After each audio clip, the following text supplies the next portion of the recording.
मार डालेंगी ये बंद पैकेट की चीजें, दो पल का मजा और जिंदगी भर की सजा। दोस्तों, क्या आपको पता है नूडल और चिप्स जैसी इन सारी पैकेट में बंद चीजों में सुअर की चर्बी को मिलाया जाता है? और क्या आपको पता है फैक्ट्री में काजू कैसे बनता है? अगर आप सोचते हैं कि काजू को डायरेक्ट पेड़ों से तोड़कर मार्केट में भेज दिया जाता है तो आप गलत हो, क्योंकि काजू का कच्चा फल जहरीला होता है। और क्या आपको पता है सप्लीमेंट बनाने के लिए जानवरों की हड्डियों का इस्तेमाल किया जाता है? अगर नहीं पता तो टेंशन नहीं लेने का, क्योंकि आज के वीडियो में हम आपको दिखाएंगे डेली लाइफ में इस्तेमाल होने वाली चीजें फैक्ट्री में आखिर कैसे बनती हैं। तो दोस्तों, फैक्ट्री का सफर स्टार्ट करने से पहले वीडियो को एक छोटा सा लाइक करके चैनल को सब्सक्राइब कर लो, क्योंकि ये वीडियो हमने बड़ी मेहनत से बनाई है। तो चलिए शुरू करते हैं। अपनी कुर्सी की पेटी बांध लीजिए, मौसम बिगड़ने वाला है। किशमिश मेकिंग प्रोसेस। दोस्तों, किशमिश कितना फायदेमंद होता है ये तो आपको पता ही होगा, लेकिन क्या आपको पता है जो अंगूर हम बाजार से लाते हैं उनसे किशमिश नहीं बनते। अगर आप उन अंगूर से किशमिश बनाने की कोशिश करोगे तो अंगूर ऐसे ही खराब हो जाएंगे। दोस्तों, भारत में अर्कावती और सुल्ताना इन्हीं दो अंगूर की किस्मों से किशमिश बनाई जाती है। तो दोस्तों, किशमिश बनाने के लिए सबसे पहले इन अंगूरों की खेती की जाती है, और जब ये सारे अंगूर पक जाते हैं तब बारी आती है इनकी हार्वेस्टिंग की, जिसके लिए वर्कर सभी अंगूरों के गुच्छों को तोड़ कर कैरेट में भरते जाते हैं, जिसके बाद इन्हें गाड़ी पर लोड करके प्रोसेसिंग एरिया में लाया जाता है। और फिर इन अंगूरों से भरे कैरेट को बारी बारी से इथाइल ओलिएट और पोटेशियम कार्बोनेट के मिक्सचर में डुबोकर 3 से 5 मिनट तक छोड़ दिया जाता है। ऐसा करने से अंगूरों के सारे बैक्टीरिया और फंगस नष्ट हो जाते हैं, और इन केमिकल की वजह से अंगूरों की सूखने की प्रोसेस भी काफी तेज हो जाती है और ये सड़ते भी नहीं है। फिर इन अंगूरों को केमिकल में भिगाने के बाद इन्हें सुखाने के लिए एक जालियों का सेट बनाया जाता है, और इन जालियों पर अंगूरों को अच्छी तरह फैला दिया जाता है।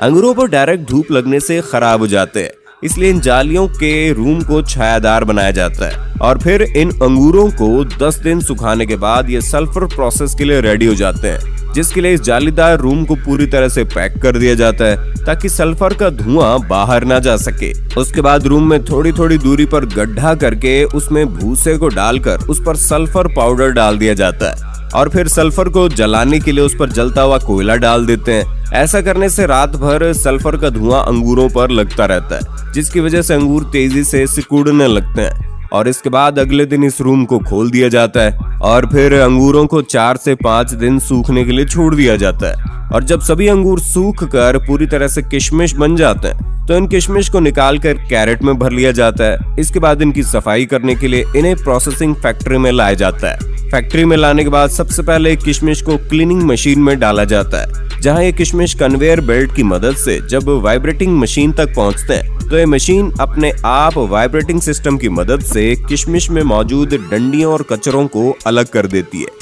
और फिर इन अलग हुए किशमिश को वाटर प्रोसेसिंग से गुजारा जाता है ताकि किशमिश पर लगे केमिकल और धूल वगैरह अच्छी तरह से साफ हो जाए। और क्लीनिंग पूरी तरह से कंप्लीट होने के बाद इन गीले किशमिश को ड्रायर मशीन में सुखाया जाता है, और फिर किशमिश सूख जाने के बाद फाइनली इनकी पैकिंग करके इन्हें मार्केट में भेज दिया जाता है। Wine making process. दोस्तों, अब जब बात चली रही है अंगूरों की तो लगे हाथ ये भी देख लेते हैं कि इन्हीं अंगूरों से फैक्ट्री में वाइन आखिर बनती कैसे है। दोस्तों, ग्रेप वाइन के शौकीन लोग दुनिया के कोने कोने में मिल ही जाएंगे, लेकिन क्या आपको पता है जिस एक गिलास वाइन को पीने में आपको कुछ मिनट भी नहीं लगते, असल में उसे बनाने के लिए कितनी मेहनत की जाती है? दरअसल नई अंगूर की खेती के लिए अंगूर की सूखी बेलों का इस्तेमाल किया जाता है, जिसके लिए यहाँ बेस्ट क्वालिटी के अंगूर के पौधों को तैयार किया जाता है। सबसे पहले खेतों से सूखी बेलें इकट्ठी कर ली जाती हैं, उसके बाद उन्हें फैक्ट्री में लाया जाता है और एक ऐसी मशीन में डाला जाता है जिसमें बेल की टहनी के ऊपर से बेकार का झाड़ हटाकर उसे साफ सुथरा करके लंबी लंबी टहनियां बना ली जाती है। अब इन्हें इकट्ठा करके कारीगरों के पास भेज दिया जाता है। कारीगर इन टहनियों को एक सी लंबाई में काटकर इनके गट्ठर बना देते हैं। उसके बाद बारी आती है इनकी सफाई करने की, और इन पर से धूल, मिट्टी और बैक्टीरिया को साफ करने के लिए इन्हें एक ऐसे लिक्विड में डाला जाता है जो इन्हें साफ करने के साथ साथ जर्म्स फ्री भी बना देता है। अब काम शुरू होता है कलम बनाने का, यानी कि ग्राफ्टिंग का, जिसके लिए जो सबसे अच्छी क्वालिटी की टहनियां होती हैं उन्हें गांठ वाले हिस्से की तरफ से छोटे छोटे टुकड़ों में काट कर उन्हें उसी घोल में डालकर उनकी भी सफाई कर ली जाती है। उसके बाद एक मशीन की मदद से जिन टहनियों के गट्ठर बनाए थे उन्हें छोटे गांठ वाले टुकड़ों के साथ जोड़कर उनकी ग्राफ्टिंग की जाती है, जिसके लिए खास मशीन का इस्तेमाल किया जाता है। इस मशीन के ऊपर छोटे टुकड़े को फंसाया जाता है और नीचे लंबे टुकड़ों को रखा जाता है, जिसके बाद ये मशीन उस छोटे टुकड़े को लंबे टुकड़ों में फिक्स कर देती है और अब कलम बनकर तैयार हो चुकी है। अब इनमें नमी को बनाए रखने के लिए इन्हें सबसे पहले मोम के घोल में डाला जाता है। उसके बाद इन्हें इकट्ठा करके एक बॉक्स में डालकर ऊपर से लकड़ी का बुरादा डाल दिया जाता है। उसके बाद इनकी तराई की जाती है और महज 15 से 20 दिनों बाद जब इनमें अंकुर फूट जाते हैं और इनकी जड़ें निकल जाती है तो इन्हें उस बॉक्स में से निकालकर खेतों में रोपाई के लिए भेज दिया जाता है, जहाँ पर इनकी बेहतरीन देखभाल की जाती है और एक उम्दा किस्म की वाइन के लिए अंगूरों की फसल तैयार की जाती है। जब ये फसल पूरी तरह से तैयार हो जाती है तो प्रोसेस शुरू होता है वाइन बनाने का। इसके लिए सबसे पहले पके हुए काले अंगूरों को बेलों से तोड़कर इकट्ठा किया जाता है, फिर उन्हें फैक्ट्री में लाकर अच्छे से पानी से धोकर क्रशिंग मशीन में डाल दिया जाता है, जहां से शुरू होता है वाइन बनना।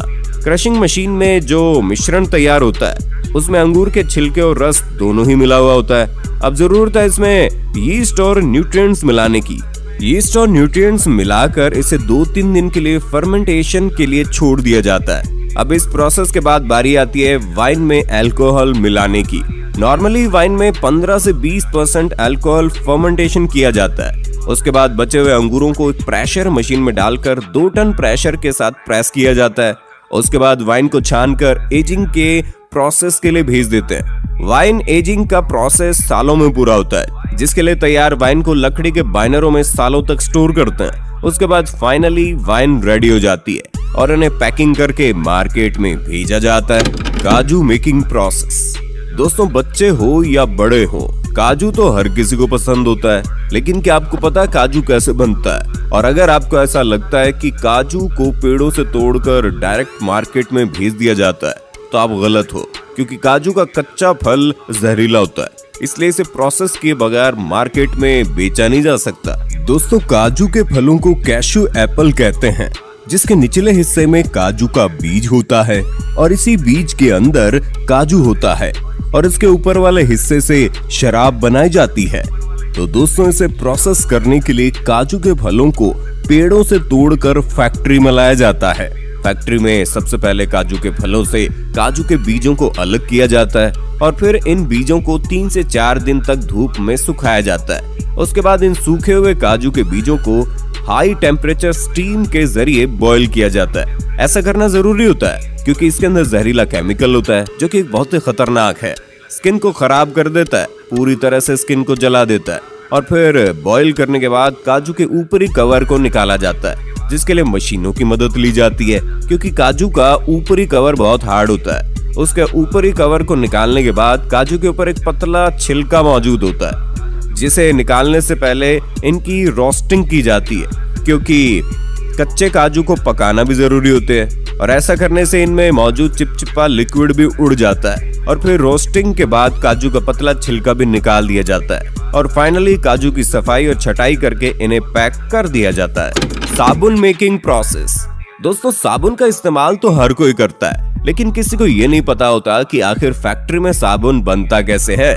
देखिए दोस्तों, साबुन बनाने के लिए सबसे पहले एक बड़े से टैंक में कास्टिक सोडा के साथ एनिमल फैट को मिलाया जाता है और फिर इसमें पानी मिलाकर 15 से 20 मिनट तक उबाला जाता है। उसके बाद इस लिक्विड को छोटे छोटे छेदों के जरिए काफी प्रेशर के साथ कन्वेयर बेल्ट पर छोड़ा जाता है। इस प्रेशर की वजह से कन्वेयर बेल्ट पर जाते ही ये लिक्विड सख्त होने लगता है। उसके बाद इस मिक्सचर को 2 रोलर के बीच से गुजारा जाता है, जहां से मिक्सचर पतली पतली रिबन के शेप में बाहर निकलता है और अब इन पतले पतले रिबन को ग्राइंडर में डालकर छोटे छोटे टुकड़ों में काट लिया जाता है और फिर उसे दूसरे कंटेनर में डालकर कंपनी वाले अपने प्रोडक्ट के हिसाब से उसमें कलर और खुशबू के लिए फ्रेग्रेंस ऑयल मिलाते हैं। उसके बाद उसे अच्छी तरह मिक्स करके एक बड़े से सांचे में कंप्रेस किया जाता है, जिससे साबुन की लंबी लंबी बट्टी बाहर निकलने लगती है और फिर एक कटर मशीन इन साबुन की लंबी लंबी बट्टियों को छोटे छोटे हिस्सों में काट देती है। उसके बाद कंपनियां अपनी अपनी कंपनी के हिसाब से साबुन पर ब्रांडिंग करके उन्हें पैक कर देते हैं। Polyester cloth making. चलिए जानते हैं खराब प्लास्टिक से फैक्ट्री में कपड़ा आखिर बनता कैसे। देखिए दोस्तों, खराब प्लास्टिक से कपड़ा बनाने के लिए सबसे पहले दुनिया भर से बहुत सारा खराब प्लास्टिक का मटेरियल फैक्ट्री में मंगवाया जाता है। उसके बाद इन सारे खराब प्लास्टिक के मटेरियल को कन्वेयर बेल्ट पर डालकर बहुत ज्यादा खराब प्लास्टिक को अलग कर दिया जाता है और फिर इन खराब प्लास्टिक के मटेरियल को एक क्रशर मशीन में डालकर क्रश किया जाता है। इसके बाद इस बारीक प्लास्टिक को गरम पानी में डालकर उबाला जाता है और जब ये प्लास्टिक बिल्कुल साफ हो जाती है तो एक छलनी की मदद से इन ऑफ प्लास्टिक को छानकर बाहर निकाल लिया जाता है, जिसके बाद इन प्लास्टिक को एक रोटेटिंग मशीन में डालकर ड्राई कर लिया जाता है और फिर इस ड्राई प्लास्टिक के पाउडर को इस मशीन में डाला जाता है, जहां ये प्लास्टिक का पाउडर हाई टेम्परेचर से गुजरते हुए प्लास्टिक के लंबे थ्रेड की शेप में बाहर निकलता है। इसके बाद इसे हीट करके फाइबर बना लिया जाता है। ये फाइबर रुई के शेप में होता है, जिसके बाद इसे रुई से धागा बनाया जाता है और धागे से कपड़े कैसे बनते हैं ये तो आपको पता ही होगा। Supplement making process. दोस्तों, आजकल का दौर सप्लीमेंट का दौर है। आजकल की भाग दौड़ भरी जिंदगी में हर कोई सप्लीमेंट का इस्तेमाल करता है और हर एक व्यक्ति जो जिम करता है वो भी सप्लीमेंट का इस्तेमाल जरूर करता है। लेकिन क्या कभी आपने सोचा है सप्लीमेंट फैक्ट्री में आखिर बनते कैसे हैं? तो हम आपको बता दें, जितने भी सप्लीमेंट आपको बड़ी तेजी के साथ फुलाकर तगड़ा बनाते हैं ना, उन सभी सप्लीमेंट में ज्यादातर जानवरों की हड्डियों का इस्तेमाल किया जाता है, जिसके लिए जानवरों की हड्डियों को क्रश करके उनका पाउडर बनाया जाता है। लेकिन दोस्तों, हर कोई सप्लीमेंट जानवरों की हड्डियों से नहीं बनता। जैसे कि वे प्रोटीन दूध से बनता है, तो दोस्तों वे प्रोटीन बनाने के लिए सबसे पहले बेस्ट क्वालिटी का गाय का दूध काफी बड़े पैमाने पर फैक्ट्री में मंगवाया जाता है। उसके बाद इस दूध में एंजाइम्स मिलाकर प्रोसेस किया जाता है, जिससे दही और लिक्विड वे अलग अलग हो जाते हैं और फिर इस लिक्विड को 145 डिग्री पर गर्म करके तुरंत 4 से 5 डिग्री पर ठंडा कर लिया जाता है। इस प्रोसेस को पास्चराइजेशन कहते हैं। ऐसा करने से इसमें मौजूद सभी बैक्टीरिया नष्ट हो जाते हैं।